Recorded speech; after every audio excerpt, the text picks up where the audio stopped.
तुर्की ने मुनीर को बुलाकर लताड़ा। अमेरिका के सामने एर्दोगान की बोलती बंद। ईरान इजराइल जंग में मुनीर की वजह से एर्दोगान की भारी बेइज्जती हो गई, जिसके बाद मुनीर को लताड़ तो लगाई गई, साथ ही साथ मुनीर का कॉलर तक पकड़ लिया गया। और तो और अब शहबाज को बुलाकर पीटने तक की बात हो रही है, क्योंकि तुर्की को यह लग रहा था कि मुनीर की ट्रंप से मुलाकात के बाद ईरान पर हमले रुक जाएंगे, लेकिन हुआ इसके उलट और ईरान पर इजराइल ही नहीं अमेरिका भी हमले करने लगा, जिससे तुर्की की मुसीबत बढ़ गई है। यानी ये कहा जा सकता है कि ट्रंप के गेम में पाकिस्तान फंसा तो फंसा, तुर्की भी फंस गया है। और आज इसी का कच्चा चिट्ठा हम आपके सामने रखेंगे। नमस्कार, कैपिटल टीवी का खास शो कच्चा चिट्ठा देख रहे हैं आप। मैं हूं आपके साथ हर्ष भारद्वाज। मुनीर तुर्की पहुंचे तो एर्दोगान आग बबूला दिखे।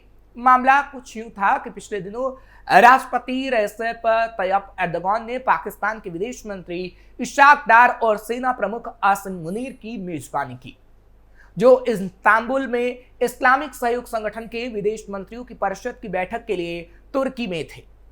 बैठक के दौरान तुर्की और पाकिस्तान के बीच द्विपक्षीय संबंधों के साथ साथ क्षेत्रीय और वैश्विक मुद्दों पर भी चर्चा की गई, जिसमें ईरान और इस्राइल को लेकर भी बातचीत हुई।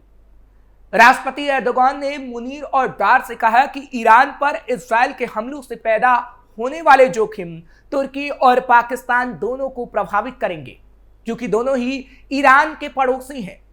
एर्दोगान ने इस बात पर जोर दिया कि अमेरिका और ईरान के बीच वार्ता फिर से शुरू करना ही परमाणु विवाद को हल करने का एकमात्र सही तरीका है। मुनीर अमेरिका गए, लेकिन ईरान पर हमला क्यों नहीं रोक पाए? अगर ईरान पर और हमले हुए तो पाकिस्तान और तुर्की प्रभावित होगा। और यह भी कहा गया कि शहबाज शरीफ को इस बारे में सोचना चाहिए। अगर ऐसा नहीं सोचा गया तो पाकिस्तान और तुर्की पर इस युद्ध से काफी दिक्कतें पैदा हो सकती हैं। दरअसल मिडिल ईस्ट की उठती ज्वाला अब सीमाओं को लांघने लगी है। ईरान और इजराइल के बीच चल रही जंग ने न सिर्फ इलाके में तनाव की नई लकीर खींचती है, बल्कि आस पड़ोस के देशों को भी हाई अलर्ट पर ला दिया है। सबसे मुखर प्रतिक्रिया आई है तुर्की के राष्ट्रपति रेसेप तय्यप एर्दोगान की ओर से, जिन्होंने इसे सीधे राष्ट्रीय सुरक्षा के लिए खतरा बताया है, जो समझ रहे हैं कि कैसे पाकिस्तान की वजह से उन्हें कई बुरे अंजाम भुगतने पड़ सकते हैं। पलायन से मानवीय संकट। युद्ध के कारण ईरानी नागरिकों का पलायन तुर्की की ओर हो सकता है। देश पहले से ही आर्थिक संकट झेल रहा है। ऐसे में शरणार्थियों की नई लहर हालात को और नाजुक बना सकती है। परमाणु हथियारों का डर। एर्दोगान ने सबसे बड़ी चिंता परमाणु हथियारों की संभावना को लेकर जताई है। उनका कहना है कि अगर जंग में न्यूक्लियर का इस्तेमाल हुआ तो उसका असर सिर्फ मिडिल ईस्ट नहीं, यूरोप तक महसूस किया जाएगा। सीज फायर अभी, वरना बहुत देर हो जाएगी। राष्ट्रपति एर्दोगान ने अंतर्राष्ट्रीय समुदाय से तुरंत हस्तक्षेप करने की अपील की है। उन्होंने कहा कि ईरान के परमाणु विवाद का समाधान सैन्य कार्रवाई नहीं, डिप्लोमेसी और बातचीत से होनी चाहिए। तुर्की क्षेत्रीय शांति के लिए हर संभव कोशिश कर रहा है। हमें युद्ध नहीं, संवाद चाहिए। तुर्की की भौगोलिक चुनौती। ईरान से सटा हुआ तुर्की अब इस युद्ध की सीमा रेखा बनता जा रहा है। वहां की सरकार और जनता दोनों को चिंता है कि यहां लड़ाई सीधे उनके दरवाजे तक आ सकती है।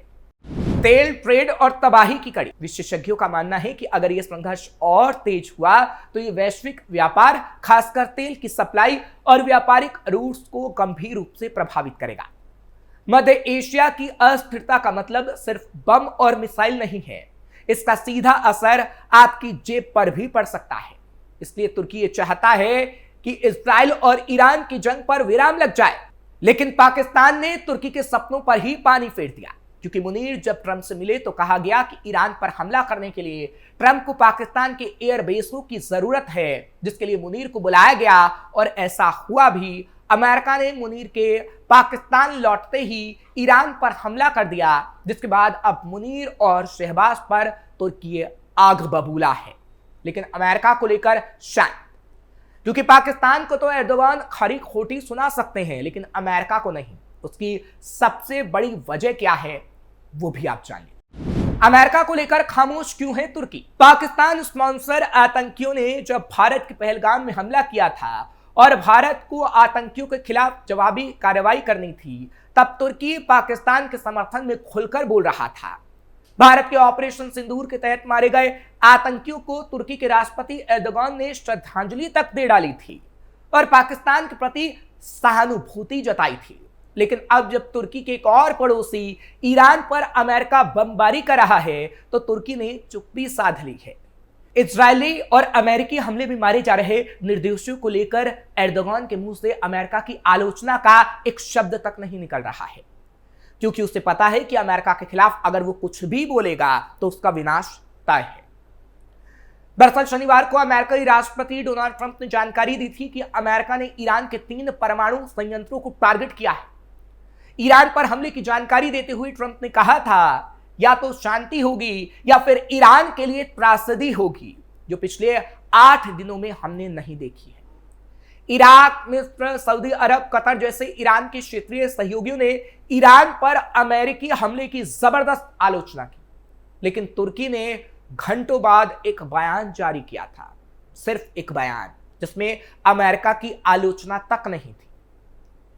तुर्की के विदेश मंत्रालय की तरफ से जारी बयान में कहा गया कि ताजा हमले क्षेत्र के सुरक्षा वातावरण को और ज्यादा तनावपूर्ण बनाने का काम कर रहे हैं।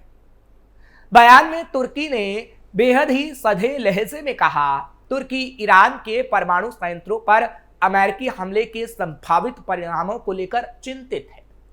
वर्तमान घटनाक्रम क्षेत्रीय संघर्ष को वैश्विक स्तर तक बढ़ा सकता है। हम नहीं चाहते कि ये वास्तविकता में बदल जाए। ट्रंप के सामने बंद हो गई एर्दोगान की बोलती। 10 दिन पहले जब इजराइल ने ईरान के परमाणु और मिसाइल ठिकानों को निशाना बनाकर हमला किया था, तब तुर्की ने इजराइल की कड़ी निंदा की थी। तुर्की का कहना था कि इजराइल पूरे क्षेत्र को एक बड़े युद्ध में धकेलना चाहता है। तुर्की के राष्ट्रपति एर्दोगान ने इस संबंध में ईरान के राष्ट्रपति मसूद पेजेश्कियान से बात की थी। एर्दोगान ने इजरायली प्रधानमंत्री बेंजामिन नेतन्याहू की आलोचना करते हुए कहा था कि उनका प्रशासन वैश्विक सुरक्षा और स्थिरता के लिए एक बड़ी समस्या है। इसके बाद संसद में बोलते हुए एर्दोगान ने नेतन्याहू को जर्मन तानाशाह हिटलर से भी 2 कदम आगे तक बता दिया था।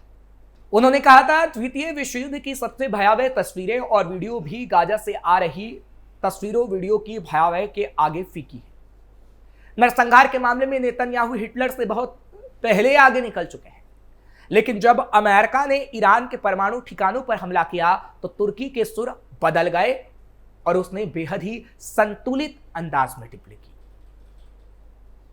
तुर्की खुद भी नहीं चाहता कि ईरान परमाणु बम बनाए, लेकिन ईरान के परमाणु संयंत्रों पर इजरायली हमलों की उसने आलोचना की है, खासकर तब जब ऐसी रिपोर्ट सामने आने लगी हैं कि ना तो अमेरिका खुफिया एजेंसी और ना ही अंतर्राष्ट्रीय परमाणु ऊर्जा एजेंसी का मानना है कि ईरान परमाणु हथियार बनाने की कोशिश कर रहा है।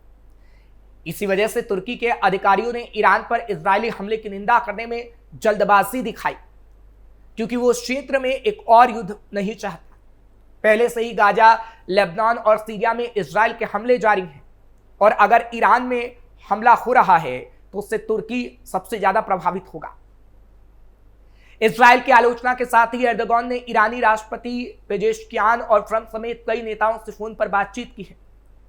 इस बातचीत के जरिए एर्दोगान ने खुद को एक संभावित मध्यस्थ के रूप में भी स्थापित किया और कहा कि अमेरिका और ईरान तुर्की में वार्ता कर सकते हैं। लेकिन जब अमेरिका ने हमला किया तो एर्दोगान ने ट्रंप की आलोचना करने के बजाय उनके साथ अपने अच्छे संबंधों को बनाए रखने की तरजीह दी।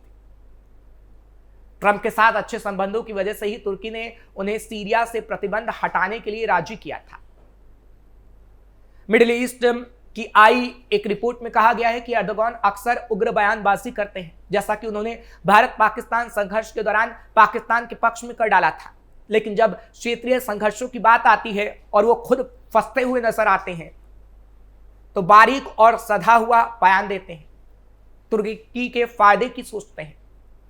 तुर्की अमेरिका के नेतृत्व वाले पश्चिमी रक्षा संगठन नेटो का भी सदस्य है और अमेरिका के साथ उसके मजबूत संबंध है जिसे वो बिगाड़ना नहीं चाहता। ऐसे में वो ट्रंप की आलोचना से बच रहा है, लेकिन पाकिस्तान को लताड़ लगा रहा है, क्योंकि अगर मुनीर ने ट्रंप को पाकिस्तान की एयरबेस नहीं दिए होते तो ईरान पर हमला ना होता और तुर्की आज परेशान ना होता। फिलहाल कच्चा चिट्ठा में आज के लिए बस इतना ही। खबर कैसी लगी कमेंट सेक्शन में जरूर बताएं। खबर को लाइक शेयर करें। कैपिटल टीवी को सब्सक्राइब करना मत भूलिए।